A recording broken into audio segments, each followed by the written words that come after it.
what's your secret? You got the kind of vibe that leaves one speechless. It could be model multitasking genius. Yeah, you got it all. All right, welcome back to Breakthrough Conversations with Rhoda and Company, where we explore stories behind the leaders and the purpose behind the platforms. Today's episode is titled Wings of Purpose, Transforming Pain into Power. And my guest is the founder of the Royal Butterfly. I love that name. An organization that's rooted in transformation, empowerment, and helping young people rise above their circumstances. But before there was a movement, there was a story. And before there were wings, there was pain. So today we're talking about what it means to take your lived experience, even the hard, unfair, and traumatic parts, and turn it into a mission that changes lives. And I am so truly honored to welcome Lashonda J, an overcomer of life's hardest circumstances. She's a woman who refuses defeat and the visionary founder of the Royal Butterfly. Welcome, Lashonda J. Thank you, Rhoda. I am honored to be here. I'm so glad to have you. You know, for our listeners, describe what is the Royal Butterfly and who does it serve and how does it make impact?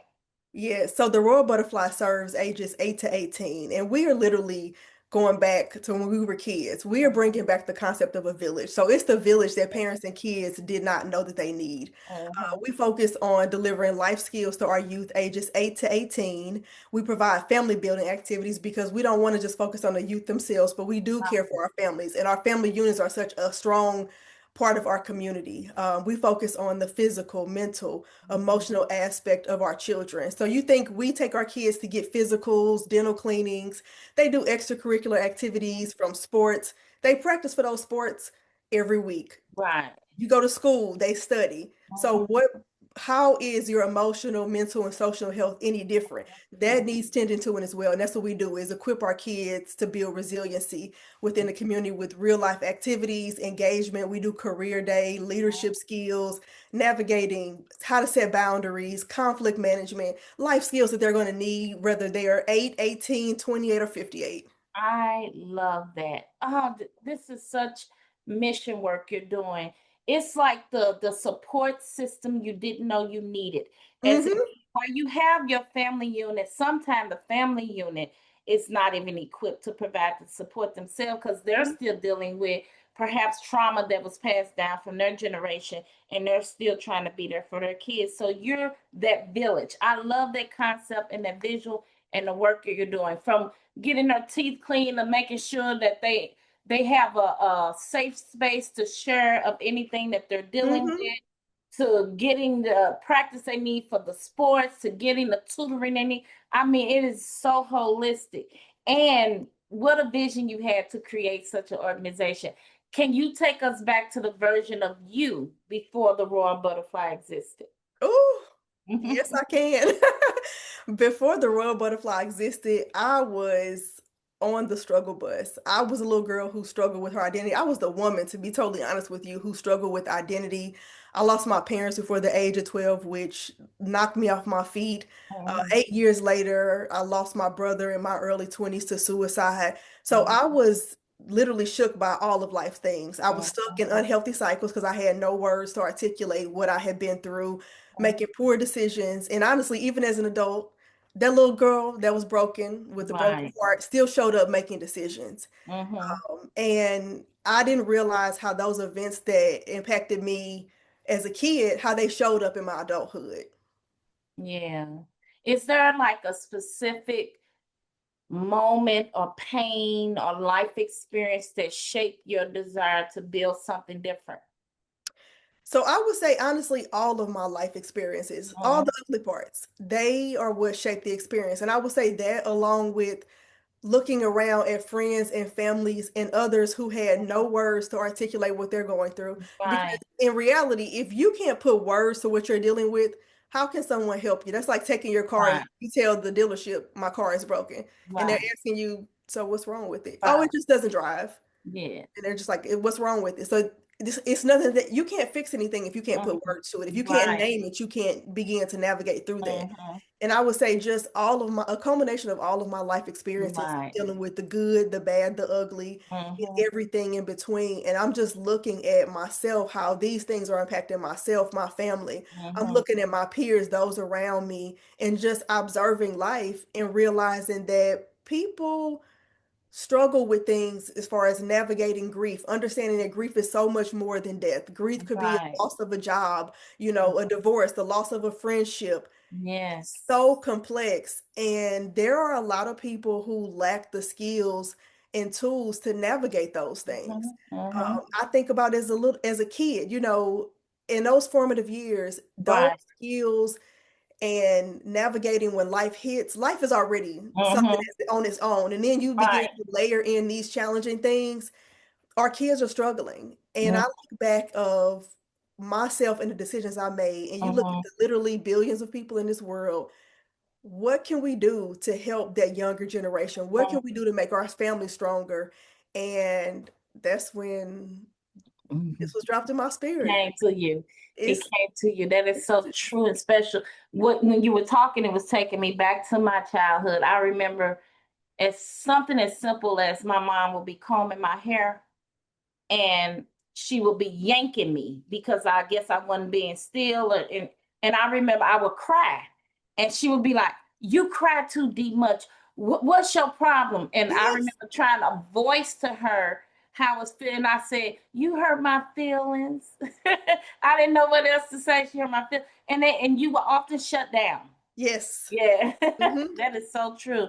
And these kids, especially nowadays, just to think about the world and the different experiences that they are living through and layer that on top of the things that they're experiencing in their day-to-day life. That's heavy. Yes. Mm-hmm. And that's it is our kids are just bombarded with way more than we ever were. Right. What they're exposed to at an early age, from Mm-hmm. social media to all of Yes. these things, just this pressure to perform. Mm-hmm. They are faced with a lot. You They have are. a lot of the kids now that are roughly in the age group that I serve. These are Mhm. kids who were impacted by COVID. So Yes. they social skills. They're struggling with social skills. Their Mm-hmm. levels of anxiety are so high. And you couple that with kids dealing with hormones and just trying to Right. navigate life, and parents are trying to figure things out. Literally, we are all just trying to figure this thing out. Right. The Royal Butterfly is that safe place to where Yes. the kids and the families can show up, no judgment, and we navigate life together. That's amazing. That's amazing. Was there a moment, Lashonda, where you realized your story wasn't just about survival, it was about preparation? It's funny you asked that, Rhoda, because Uh-huh. I remember praying as a little girl. Uh-huh. And I heard it's clear as day, it's not just about you. Now, Uh-huh. I'm 13 at the time. So, Rhoda, Uh-huh. I'm 13. Everything is about me at 13. Right, How is it not right. about me? And that's all I heard. And that Uh-huh. stuck in my head. And then I fast forward to when I probably was 18 or 19, and I was invited by my church to speak to the youth. Rhoda, I was scared out of my Uh-huh. mind. It's literally Uh-huh. on a VHS that I've never watched, and I Wow. had literally just reached out to somebody to have it converted because I feel like that 18, 19-year-old girl needs to hear what was said then. Yes. And they invited me to speak to the youth because they felt just my journey up until that point. Again, I'm Uh-huh. 18 or 19. Up until that Right. point, with just losing my parents, Uh-huh. giving my life to God at such a young age, and me Uh-huh. overcoming that was something that the youth needed to hear. Right. And you couldn't have paid me to believe, because I was Uh-huh. just like, oh my gosh, I am over here struggling. I have no idea. But Right. to others on the outside looking in, to Uh-huh. lose my parents at such a young age and still be navigating life with a positive outlook, even on the challenging days, that's something that they saw that I did not see. So Right. I'm honestly grateful to them because they saw something that That you didn't. I That's had no clue. that's so often how it happens. Yes. Wow. So it is interesting how life comes full circle. So it sounds like you're walking in your purpose. Something you were destined to do is to inspire and build and support the youth. So Hmm. when did your pain start turning into purpose? Whew, I would say when I was able to help others navigate what they were going through, Mm-hmm. there were some that were close to me, some family members and friends, where they began to start losing loved ones, and they're Mm-hmm. looking at me wondering, how did I make it? I've had several people tell me, Rhoda, I couldn't have gotten what you got through. Right. There's no Right. way I would have navigated that. What Mm-hmm. I started to realize is I was a sign of hope. Right. And I know from personal experience, when you lose that hope, Mm-hmm. it can go downhill. You can. Yeah. I mean, I personally attempted suicide as a teenager because I felt Mm-hmm. hopeless. I did not have the worth. I literally just wanted the pain to stop hurting. So when I Mm-hmm. had individuals coming to me asking me, how did I navigate this? Mm-hmm. What do I do in this situation? Mm-hmm. Um, I started to realize this is bigger than you. This Right. is definitely beyond you. And that's my hope and prayer is if I can just literally be a sign of hope to somebody to know Mm-hmm. that Lashonda, you have made it through all the things Mm-hmm. that I thought would take me out. And literally, Right. I thought they would take me out, Rhoda. Right. If I'm being honest with you. I thought they would Right. take me out. And being able to provide real life support, encouragement to help them walk along Mm-hmm. their journey and navigate their way through, then Mm-hmm. my heart is full because we Yeah. are not called to do this life alone. We're not. Boy, that's so powerful. For those that are listening, did you hear what LaShonda say? She had attempted to take her own life because she just wanted the hurt to stop. And she wasn't successful at that. And thank God, because look at not only was your life sustained and had meaning and value, but because you're still here and you found your purpose, look at the many lives that you're impacting and perhaps saving. So, Yeah. for those who are listening, perhaps, or watching us today, I want you to take that in. And if you're having those type of thoughts, to recognize that you're here for a purpose. I say this all the time. Your chances of being born is one in like some gigantic 400 billion Uh-huh. number. And if you made it here, you have a purpose and you should be figuring out what that purpose is. And when your purpose and passion collide, you're onto something in. So it sounds like you found that out. I'm so grateful that you listened to that voice. And I want to know, what was the risk in stepping into this calling? What did you have to give up? I had to give up what I thought it looked like. I Mm-hmm. had to realize that it is bigger than me, that I can take imperfect steps. I do not have to have it all figured out. Right.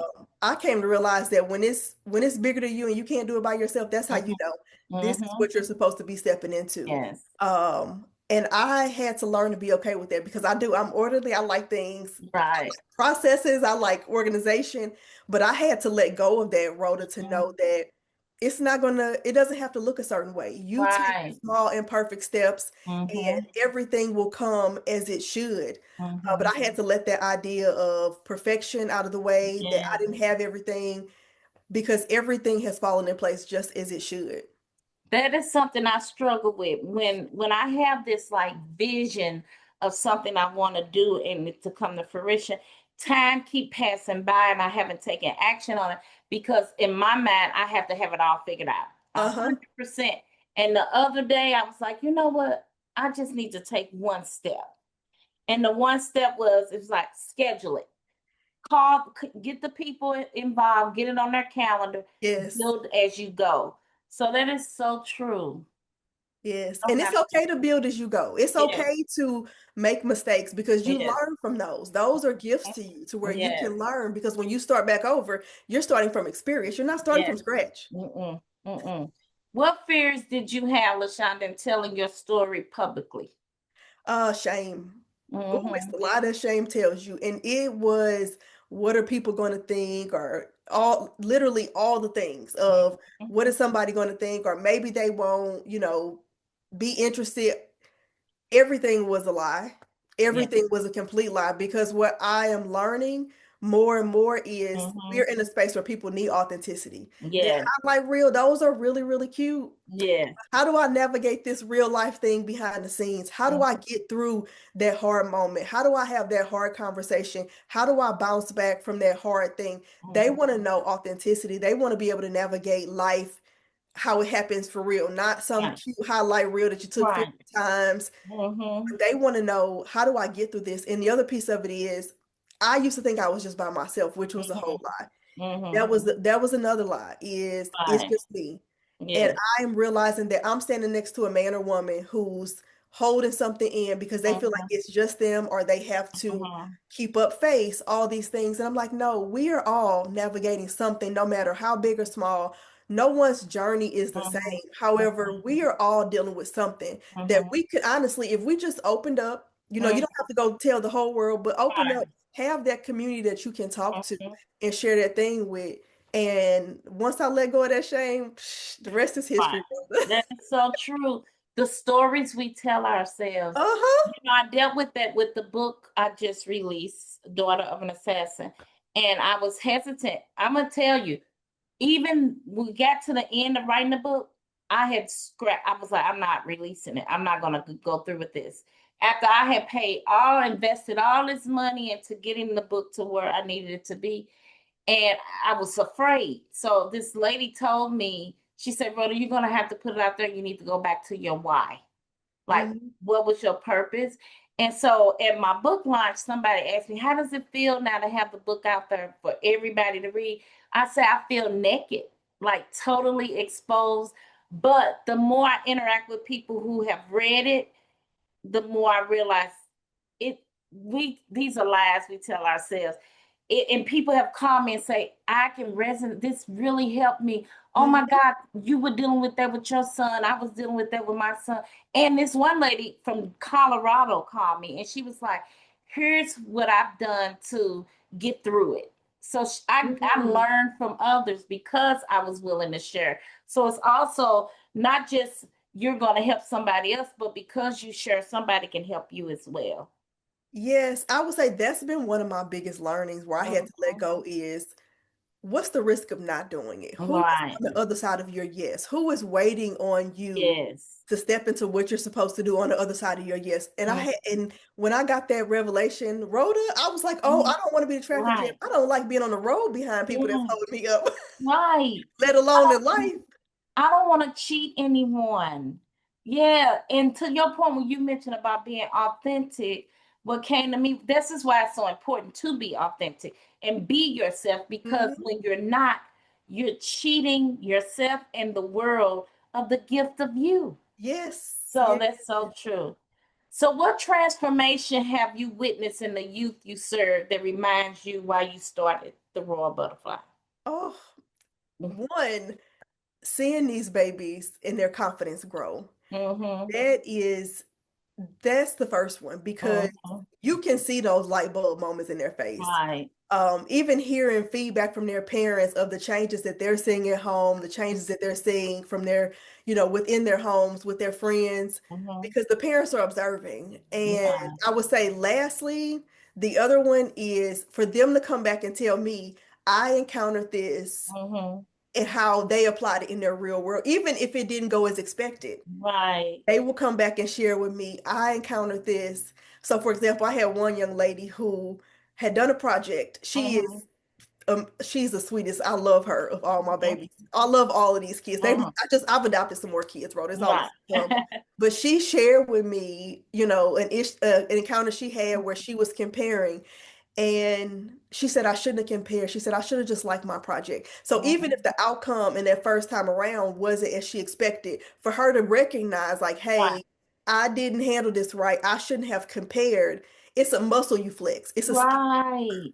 And it's like, okay, you recognize that you didn't execute as you expected this first time Mm-hmm. around. However, you're aware. And that awareness is where transformation and change comes in. Mm-hmm. Is that she was then aware of, okay, I know what I'll do next time. I'm gonna keep my eye on my Yeah. own. That just saved her a lifetime of hurt. And Yes. because comparison is the thief of joy. Like it Yes. rob you of all joy. And for her to have made that connection at such a young age, She's she's 9. she's only going to develop that muscle Yes. even more. Oh, she'll be teaching others. And Yes, you you should be will. very encouraged, Lashonda, at the work you're doing. I just watched a video and I shared it on my stories on Instagram. This teacher was talking about how he raised money to take his class to South Africa. And then when one of them turned 16, they called him and they said they wanted to get their classmates at the time to go. And he said, "Well, raise some money." And the young lady was like, "Well, I'm too young to raise money." He said, "No, find some adults that will sponsor you. I'm going to send you a check for $500. So I'm your first sponsor." She got raised the money, took her classmates, got to go to South Africa. So years later, he showed a video. He was younger then, he's older now. He said he still teach at this school. He got a call from Nike saying that they wanted to send some people. They have a new director of social impact, and they wanted to send some people to the school. He said they rolled out the red carpet for them. They observed him teaching and other teachers teaching, and then they played they had a Zoom meeting, and on the screen is the director of social impact for Nike, and she said, "Hey, Mr. Smith," or whatever his name was. It was her. Oh my She is the director of social gosh. impact. So she shared with him ever since he gave her that money and encouraged her to go raise that money, she had dedicated her life to philanthropy and giving back. And now she's worked her way up at Nike. And he showed a picture of her business pose and her suit on. She looks so good. And that's the kind of story you're going to have, Thank you. I the received that. impact that you're making. Yes. So, how do you help young people see themselves as royal when the world may not?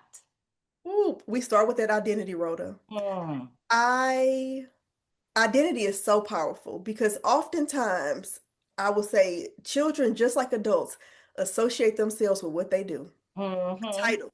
mm-hmm. So I start instilling their identity. And Yes. it's like planting a seed. I do it every session, anytime I see them, because Mm-hmm. what I want them to know is who they are, Yes. not what they do, not a title that they wear. Because once that title or that thing that they do goes away or changes, they think that their value decreases, and it does not. Right. So it is their identity is so critical for them to Mm-hmm. know their worth, their values, for them to begin tapping into their purpose at that young age, because Yes.